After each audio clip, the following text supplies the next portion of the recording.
হ্যাঁ রে, তোকে একটা কথা জিজ্ঞাসা করব। হ্যাঁ করো।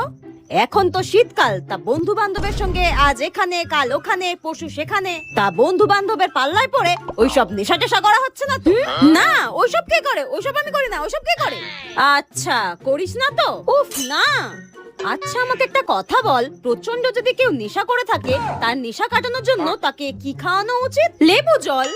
আচ্ছা আচ্ছা, আর হাতের কাছে যদি লেবু জল না থাকে তাহলে কি খাওয়ানো উচিত? টক দই। বেশ বেশ বেশ বেশ। তা শীতকালে কোন ড্রিঙ্কস খাওয়া উচিত? রাম। আচ্ছা, আর গরমকালে? হুইস্কি। বেশ বেশ বেশ বেশ বেশ। আর ওই সব থেকে বেস্ট রাম কি আছে রে? Old Monk. আর সব থেকে বেস্ট হুইস্কি কি আছে? Black dog. अब देख तू কালো अब तू गया बेटा, अब तू गया देख, तेरी औकात मैं दिखाता हूँ तुझे। জানোয়ারের বাচ্চা, জুতো মারি মেরে তোকে।